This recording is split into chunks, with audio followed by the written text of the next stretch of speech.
Nobody saw this coming. For 33 days, the most powerful military on earth has been fighting a war in the Middle East. For 33 days, diplomats from Pakistan and Oman and Turkey and Egypt have been carrying messages between Washington and Tehran. For 33 days, the world has been waiting for someone, anyone, to find a way out of a conflict that has pushed oil to $100 a barrel, killed thousands of people, displaced millions, and brought the global economy to the edge of recession. And then, today, China walked into the room. The People's Republic of China, the country we covered in episode 2 of this series, the country that has been watching America's military overstretch with the most strategic interest of any nation on earth. The country whose analysts have been calculating whether this war gives them a window to move on Taiwan has put a 5-point peace plan on the table. Not just any peace plan.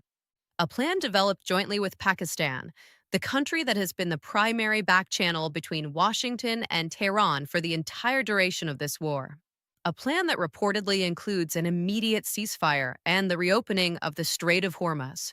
A plan that Trump, when asked about it, declined to criticize and simply said the negotiations with Iran are going well. This is Geo Polity. This is episode 13. And the story that began with episode 1's oil shock and the Strait of Hormuz has just taken the most unexpected turn of the entire 33 days. Welcome back. If you have been with us through all 12 previous episodes, you know that we have been watching this war from every angle: military, diplomatic, economic, humanitarian, and constitutional. We told you about the oil shock. We told you about China watching from the sidelines. We told you about the ceasefire deadline. We told you about the protests and the Saudi-based strike and the Houthi missiles and the air raid sirens in 6 countries simultaneously. And now we are telling you about the moment that may define whether this war ends or continues. The moment when the second most powerful country on earth decided that the costs of staying on the sidelines were higher than the costs of getting involved. If you are new here, subscribe now and start at episode 1. Because the context for why today's development is so significant is contained in every episode that came before it. Let us start with what actually happened. Because the details matter enormously. China and Pakistan presented on Tuesday a new initiative for ending the war in Iran that includes an immediate ceasefire and the reopening of the Strait of Hormuz. Pakistan's foreign minister told Axios the plan came together during his visit to Beijing on Tuesday. Asked whether he supports the new initiative, President Trump declined to comment on the specifics, but told Axios the diplomacy with Iran was going well. It is unclear if Trump has given his blessing behind the scenes, but a source with knowledge said China had been helpful in the efforts to reach a deal. It is unlikely that the Pakistanis, who have been serving as the key mediator between the U.S. and Iran, would launch such an initiative with China if the U.S. opposed it. CNN read that carefully. Pakistan, which has been Trump's trusted back channel to Tehran throughout this war, did not launch this initiative against American wishes. It launched it with American knowledge and possibly with American encouragement. The fact that Trump declined to criticize it rather than dismissing it immediately, as he has dismissed every other diplomatic initiative from adversaries, tells you something essential about the current state of American thinking about this war. America wants out. But America cannot ask for a way out without looking weak. So America allowed its Pakistani partner to create a diplomatic vehicle that gives everyone involved enough cover to say yes to a deal without losing face. That is the oldest trick in the diplomatic playbook. And it may be working. As Iran's top trade partner and the biggest importer of Iranian oil, China has considerable influence in Tehran and a clear incentive to seek an end to the war. CNN, that incentive is the key to understanding why China moved today. Not altruism, not peace for its own sake, pure strategic self-interest. China has been paying an enormous economic cost for this war. The closure of the Strait of Hormuz, which handles 1/5 of global oil and 1/3 of global LNG, has disrupted Chinese energy imports and pushed prices higher in an economy that was already struggling with its lowest growth target since 1991. Chinese industrial output depends on Gulf energy. Chinese trading companies have been navigating a war zone to get their ships through. Chinese state oil companies have been unable to collect Iranian oil at normal volumes. The longer this war continues, the higher the cost to China. And China, unlike some of the other actors in this crisis, has the leverage to actually do something about it. Because Beijing has something that Washington, Tehran, Islamabad, Cairo, Ankara, and every other mediating power does not have. Beijing has the ear of Tehran in a way no American ally can replicate. Iran needs China. China is Iran's economic lifeline. It has been since American sanctions cut Iran off from Western markets. Chinese companies buy Iranian oil when American sanctions make it toxic for everyone else to touch. Chinese technology and investment flows into Iran when Western capital refuses to enter. The relationship between Tehran and Beijing is not an alliance of equals, it is a relationship of strategic dependency. With Iran needing China's economic support to survive the pressure of decades of sanctions, and now the additional devastation of 33 days of American bombs. When China tells Iran something, Iran listens in a way it does not listen to anyone else. And today, China told Iran it is time to find a way out of this war. Now let us understand what this means for the diplomatic picture. Because the China-Pakistan initiative does not exist in isolation. It exists inside a negotiating environment that has been moving, however slowly and erratically, toward some kind of framework for ending the shooting. Iran's parliament speaker Mohammad Bagher Ghalibaf rejected the ongoing negotiations with the United States, saying that Iran could not be forced into submission. That same day, Trump said the talks with Iran were going well and that Iran had agreed to most of the American demands. CNN, there is a visible gap between what Iranian officials say publicly and what is happening in the back channels. The parliament speaker rejects negotiations publicly. Trump says Iran agreed to most demands. Pakistan launches a joint initiative with China. These things are not contradictory. They are simultaneous performances for different audiences. Iranian officials cannot publicly accept American terms. To do so would be presented domestically as submission to the country that has been bombing them for over a month. The political cost of appearing to capitulate under American bombs is enormous for any Iranian government. So publicly, the answer is always rejection. Publicly, the answer is always resistance. Publicly, Iran's position is that it will end this war when it decides to and on its own terms. But behind closed doors, through Pakistani intermediaries, through Chinese diplomatic channels, through Omani back channels that have been used in every previous Iran-US negotiation, the conversation is different. And the China-Pakistan initiative creates a new vehicle for that private conversation to produce a public outcome that neither side has to call a surrender. If Iran accepts the China-Pakistan plan, it is not accepting American terms. It is responding to a proposal from its most important economic partner and a trusted Muslim majority nuclear power. It is ending the war in response to international diplomatic pressure, pressure led by countries it considers friendly rather than in response to American military bombs. That framing matters enormously for Iranian domestic politics. And American negotiators who understand Iran, and some of them do, know that creating that framing is the most important single task in getting a deal done. Now let us talk about what China gets from this. Because China never does anything without a clear strategic calculation. And the strategic calculation here is one of the most sophisticated moves Beijing has made on the global stage in years. China steps into the mediation of the Iran war as an impartial, constructive peacemaker.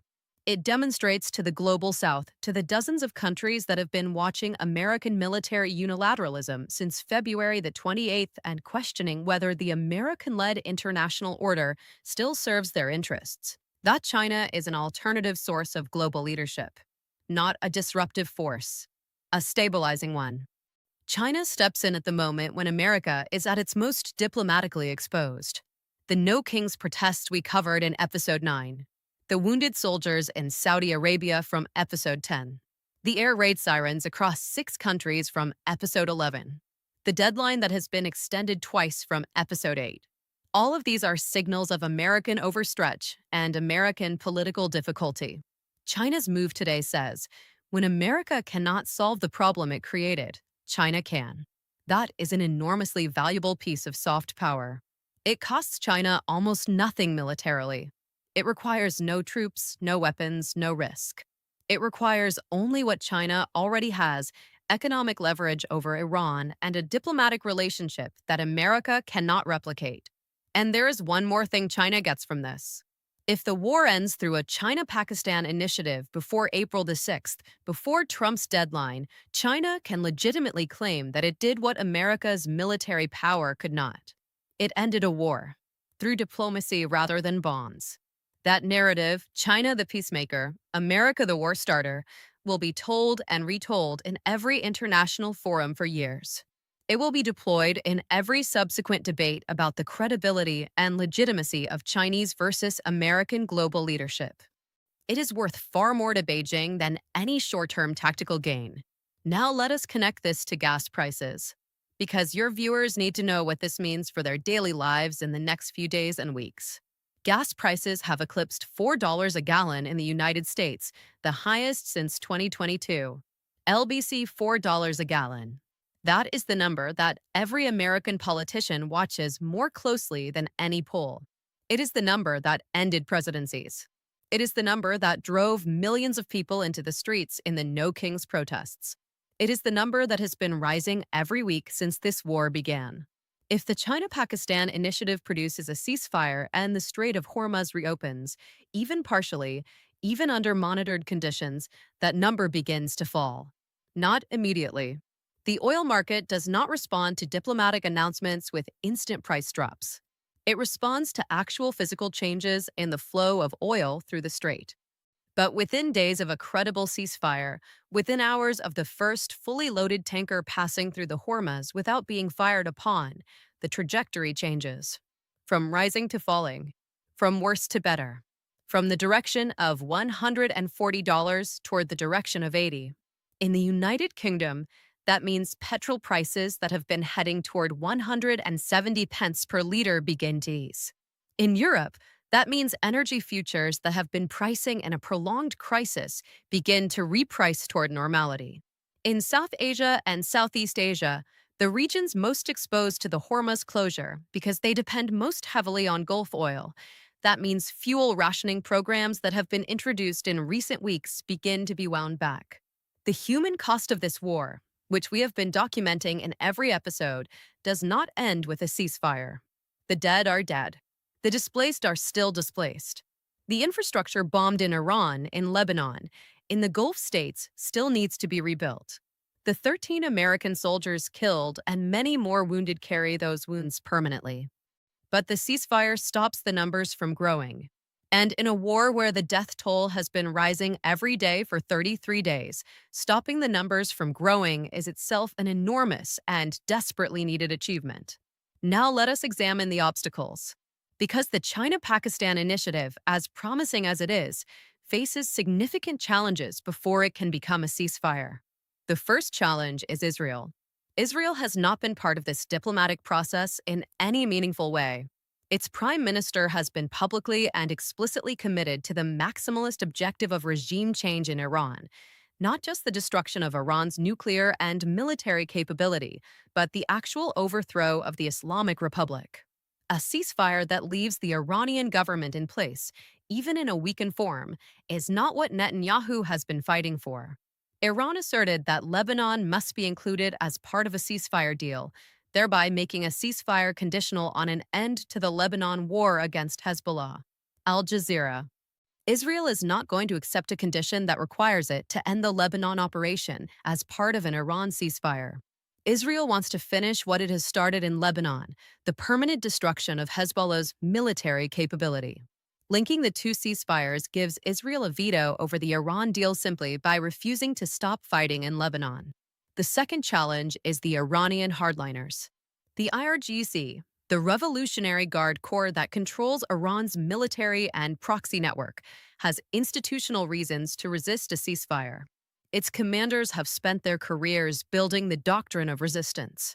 A ceasefire that requires dismantling proxy forces, limiting missile programs, and accepting international inspections of nuclear facilities is not just a diplomatic concession. It is a threat to the institutional power of the hardliners who have run Iran's security architecture for decades. The third challenge is the nuclear question.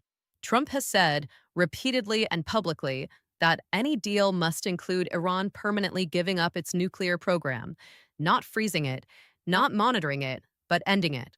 Iran has said equally repeatedly and publicly that it has an inalienable right to peaceful nuclear technology and will not surrender that right under any circumstances.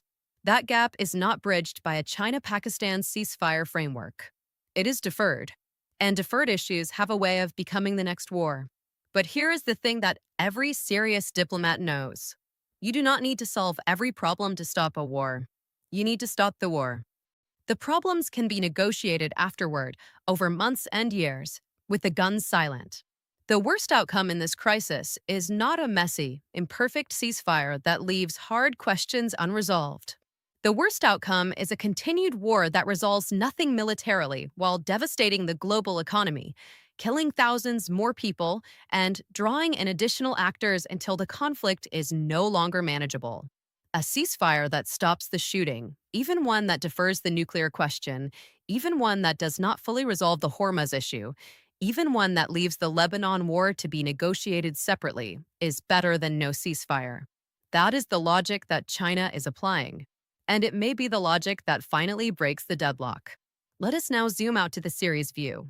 Because this development, China stepping into the mediation, is the answer to a question we raised in episode 2 when we first told you about Xi Jinping watching from the sidelines. We said then that China has strong economic incentives to bring both sides to the table. We said that Beijing's interest in ending the war, which was costing it oil supply, disrupting its trade, and threatening its Iranian investments, was one of the most underappreciated factors in the entire crisis. We said that China's leverage over Tehran, as Iran's largest trading partner and oil customer, was the kind of leverage that no American ally possessed. And today, 33 days later, China used that leverage. The series has been documenting the escalation of this crisis from episode 1 to episode 12. Today's China-Pakistan initiative is the first moment of potential de-escalation we have covered. The first moment where the trajectory could change from worse to better rather than better to worse. The first genuine diplomatic opening that has the backing of a power with enough leverage over both sides to make it real rather than performative. It may not work. The obstacles are real. The hardliners on all sides will resist it. The nuclear question remains unresolved. Israel's position remains a wild card, and Trump's April 6th deadline is still 6 days away, close enough to create urgency, far enough to allow for further deterioration if the initiative stalls. But for the first time in 33 days, there is a path. Not a guaranteed path, not a smooth path, but a path that did not exist yesterday and exists today because China decided the costs of the war continuing were higher than the costs of getting involved. And that is the most important thing that has happened in this entire crisis since the bombs first fell on Tehran on February the 28th. Whatever comes next, deal or deadline or escalation, the entry of China into this mediation has changed the geometry of the conflict permanently. Even if this particular initiative fails, it has established that China is willing and able to act as a mediating power in conflicts involving the United States. That is a geopolitical fact that will shape every subsequent crisis in the same way that America's inability to simply impose its will on Iran for 33 days has reshaped every calculation about the limits of American military power. The world is different from how it was on February the 27th. It became a little more different today. We have been here for every day of this difference. We will be here for what comes next. If these 13 episodes have connected dots that no other source was connecting, explain things that other channels were leaving unexplained, and given you a map of a confusing and frightening world, please like this video right now. Every like keeps this channel alive and reaching the people who need it most. Subscribe to Geo Polity and turn on notifications. April the 6th is 6 days away. The most important episode is still ahead. You need to be here.